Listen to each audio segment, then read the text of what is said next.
حالانکہ انفرادی دعوت یہ ایک ایسا بنیادی عمل ہے کہ نبی بھی نصرت چاہتے ہیں اللہ کی تو وہ اس عمل کے ذریعے چاہتے ہیں، کیونکہ یہ اللہ تعالیٰ کے اپنے بندے کی طرف سب سے زیادہ متوجہ ہونے کا عمل ہے۔ الذی یراک حین تقوم وتقلبک فی الساجدین، کہ وہ ذات ہے جو آپ کو دو موقع پر دیکھتی ہے، ایک جب آپ دعوت دیتے ہیں اور دوسری جب آپ عبادت کرتے ہیں۔ الذی یراک حین تقوم، جب آپ دعوت دیتے ہیں، حین تقوم،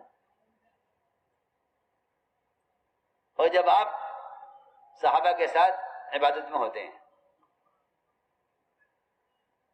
تو غیبی نصرتوں کے نزول کا جو سب سے بنیادی سبب اور بنیادی شرط ہے وہ اپنی ذات سے خود چل پھر کر دعوت دینا ہے۔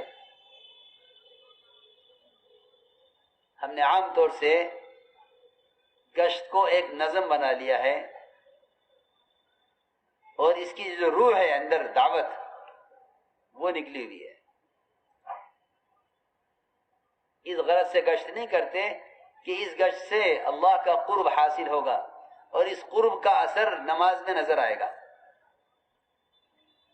نماز اللہ کے قرب کا مظہر ہے اور دعوت اللہ کے قرب کا ذریعہ ہے۔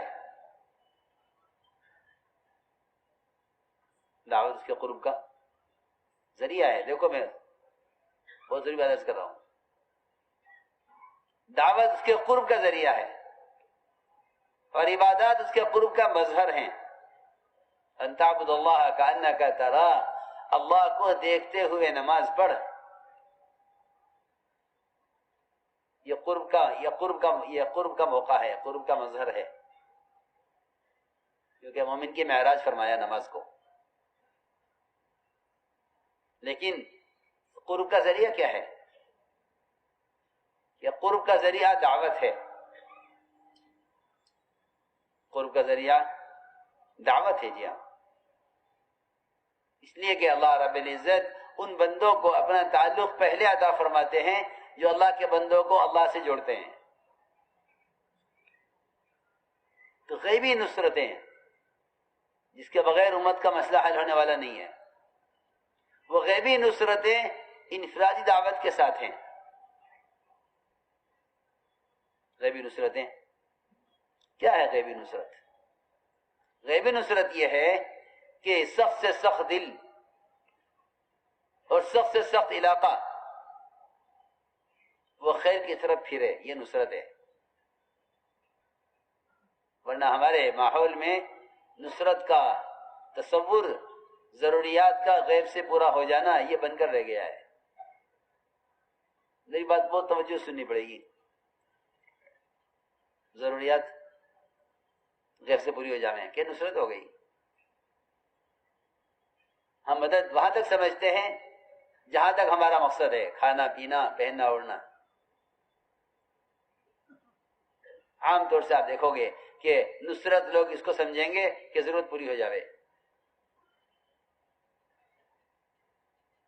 حالانکہ نصرت اصل یہ نہیں ہے۔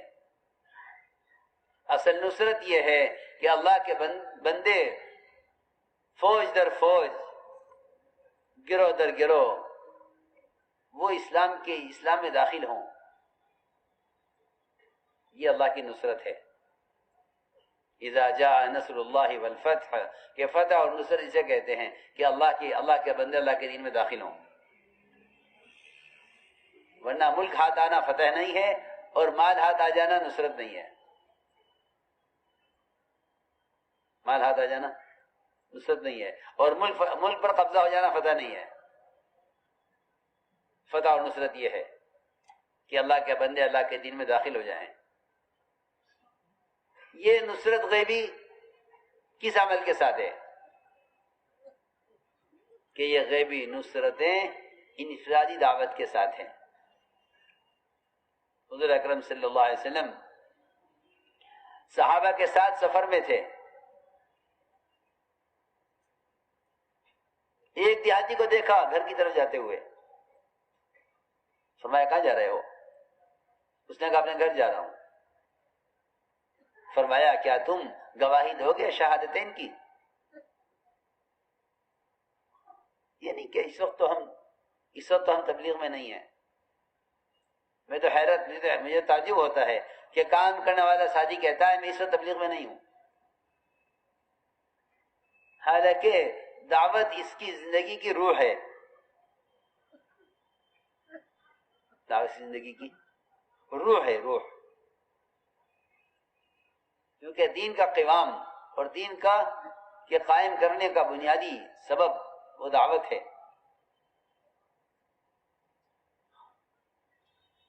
کہ میں اس وقت تبلیغ میں نہیں ہوں. انبیاء علیہ السلام کسی حال میں دعوت نہیں چھوڑتے، سفر میں ہوں، حضر میں ہوں، تہمت میں ہوں، جیل میں ہوں، جی ہاں، مظلومیت میں ہوں، کسی بھی حال میں ہوں، وہ دعوت نہیں چھوڑتے. کہ وہ جانتے ہیں کہ دین کے قائم ہونے کا یہ بنیادی سبب، دین کے قائم رہنے کا سبب ہے بنیادی. تو حضور اکرم صلی اللہ علیہ وسلم نے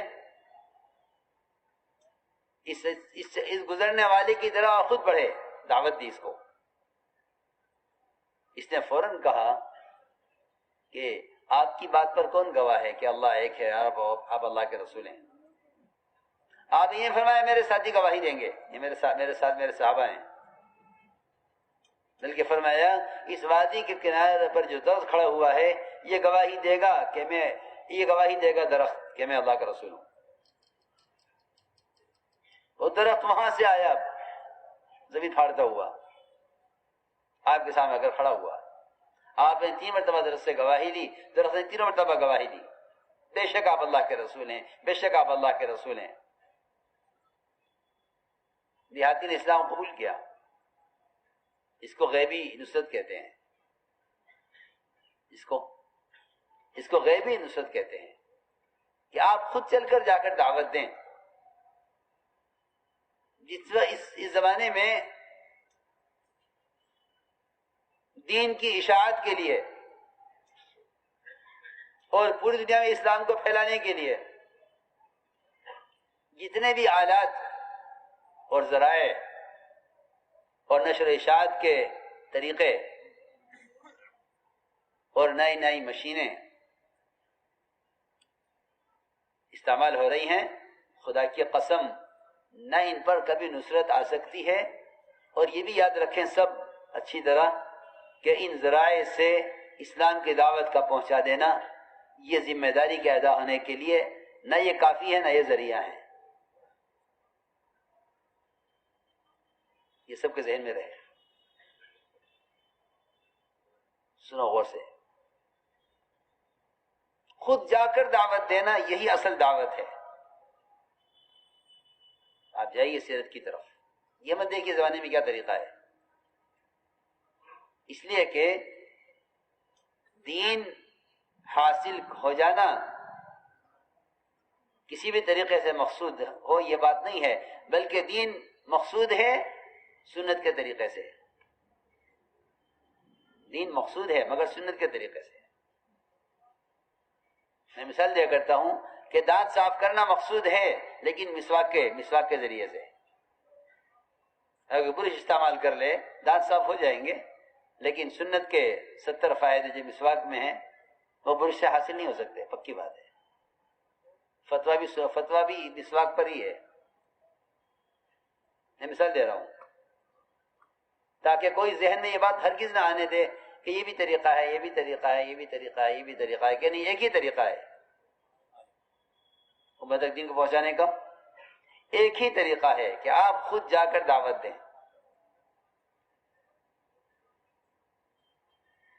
یہ مجھے بات اسی دہرانی پڑ رہی ہیں کہ اب ذہن اور طبیعتیں رواجی شکل کی طرف جا رہی ہیں. ہمارے لیے فرماتے تھے کہ رواجی شکلوں سے رواج ترقی کرے گا، دین ترقی نہیں کرے گا. اور مولانا یوسف صاحب سے آگے فرماتے تھے، حضرت فرماتے تھے کہ اگر حق کو چلانے کے لیے باطل کا سہارا لیا جائے گا تو باطل چلے گا، حق نہیں چلے گا. اس لیے کہ حق بے سہارا چلتا ہے، سہارے سے مردے چلتے ہیں. حق زندہ ہے، حق زندہ ہے. جی ہاں، سہارے سے کون چلتے ہیں؟ مردے.